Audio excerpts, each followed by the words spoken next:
Hello दोस्तों, welcome again to Alin technical skill YouTube channel. मैं आदिल और आज मैं एक और सेफ्टी वीडियो लेकर आपके सामने हाजिर हुआ हूं। दोस्तों, आज का हमारा टॉपिक है एलईएल और यूईएल क्या होता है। एलईएल यानी कि लोअर एक्सप्लोजिव लिमिट और यूईएल यानी कि अपर एक्सप्लोजिव लिमिट, ये क्या होते हैं। चैनल पे बने रहिएगा और वीडियो पूरी लास्ट तक ज़रूर देखिएगा। चलिए स्टार्ट करते हैं। फ्रेंड्स, जैसा कि अभी आप स्क्रीन पर देख पा रहे हैं, यहाँ पे आपको दिख रहा होगा एलईएल, ठीक है, यानी कि लोअर एक्सप्लोजिव लिमिट, जैसा कि मैंने पहले आपको बताया है। और ये आपको दिख रहा है यूईएल, जिसको बोलते हैं हम अपर एक्सप्लोजिव लिमिट।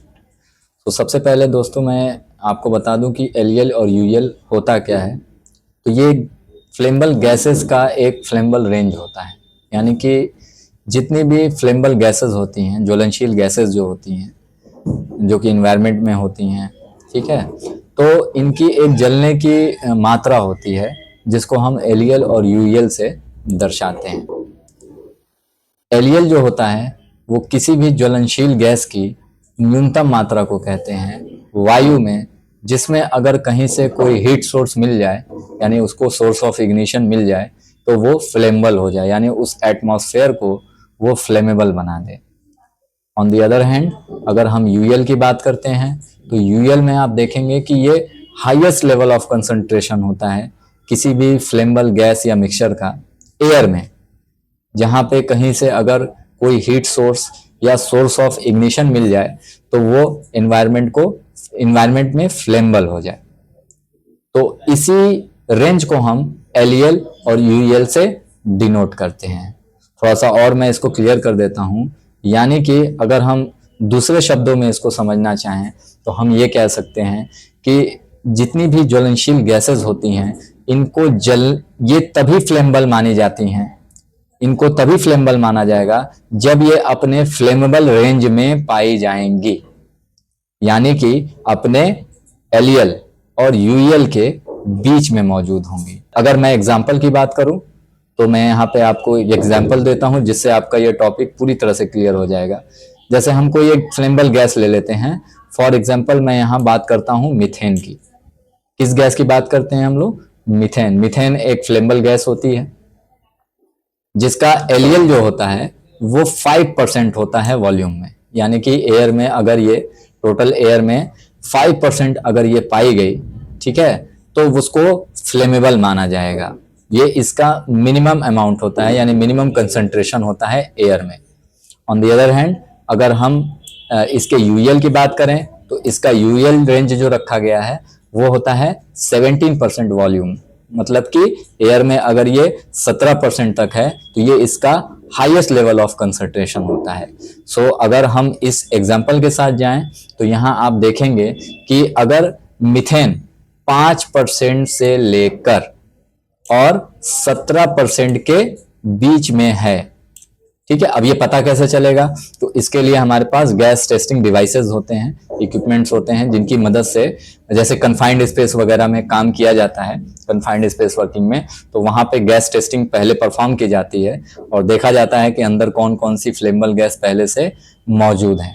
तो उस टेस्टिंग में अगर हम गैस टेस्टिंग करेंगे गैस टेस्टिंग इंस्ट्रूमेंट के साथ, तो वहां पे अगर मीथेन मौजूद होगी तो वो उसे डिटेक्ट करेगा, और डिटेक्ट करने पे फिर उसकी रेंज देखी जाएगी कि वो अपने एलईएल और यूईएल के रेंज में, मतलब उसका एलईएल कितना है और यूईएल कितना है। तो अगर उसकी टेस्टिंग के दौरान मीथेन को 5 से 17% के बीच में अगर पाया गया तो वो एटमॉस्फेयर हम फ्लेमेबल मानेंगे, यानी कि अंदर कन्फाइंड स्पेस में आग लगने की संभावना रहेगी, इन द सेंस कि अगर कहीं से कोई हीट सोर्स अंदर होता है, यानी कोई हॉट वर्क एक्टिविटी अंदर आप करते हैं, वेल्डिंग ग्राइंडिंग, तो अंदर जो एटमॉस्फेयर है वो फ्लेमेबल माना जाएगा, क्योंकि जो मीथेन गैस वहां पे मौजूद है वो अपने फ्लेमेबल रेंज में है। यानी कि 5 के बाद आप देख लीजिए तो 6% हो सकती है, 7% हो सकती है, 10 हो सकती है, 12 हो सकती है, 14 हो सकती है, 15, 16 हो सकती है। तो यानी कि इसके अगर बीच में है वो, तो वो फ्लेमेबल है। अब मैं एक चीज और यहाँ पे आपको बता दूं कि जैसे मैंने ये तो बता दिया कि ये इसका एक फ्लेमेबल रेंज है, यानी कि मिनिमम और मैक्सिमम। सो मिनिमम और मैक्सिमम बताने के पीछे एक और मकसद ये भी है कि अगर कोई भी ज्वलनशील गैस अपने एलईएल से कम होगी तो वो एक नॉन फ्लेमेबल रेंज पाया जाएगा, यानी कि उसको हम बोलेंगे कि वो नॉन फ्लेमेबल है, इसलिए कि वो इतनी वीक होगी, इतनी लीन होगी कि उसमें आग नहीं लगेगी। और अगर वो अपने यूईएल से, यानी कि जैसे आप मीथेन में आप देख पा रहे होंगे कि 17% से अगर वो ज्यादा है, यानी कि 18-19, तो भी वो फ्लेमेबल, नॉन फ्लेमेबल ही मानी जाएगी, क्योंकि वो टू रिच हो जाएगी टू सपोर्ट द कंबशन, यानी कि इतनी ज्यादा है कि ये कंबशन को सपोर्ट नहीं करेगी। सो मीथेन तभी फ्लेमेबल होगी जब वो अपने एलईएल या यूएल के रेंज में होगी। इसको आप इस इमेज के माध्यम से देख सकते हैं। यहाँ पे एक फिगर मैं आपको दिखा रहा हूं, इसको आप देख सकते हैं कि यहाँ पे 0% से 100% तक की एक लाइन ड्रॉ की गई है, जिसमें मीथेन गैस का एलईएल और यूएल दिखाया गया है। ठीक है, मीथेन का एलईएल जो होता है वो 5% होता है वॉल्यूम में, और इसका यूएल जो होता है वो 17% होता है, यानी कि मीथेन 5 से 17 में ये एक्सप्लोजिव रेंज दिखाया गया है यहाँ पे, यानी कि अगर इस रेंज में यह है तो आग लगेगी। अब अगर ये अपने 5% से कम है, यानी कम जो भी हो जाएगी, 4.5, 4, 3, 2.5, ठीक है, जो भी होगी, तो ये एक नॉन एक्सप्लोजिव रेंज है।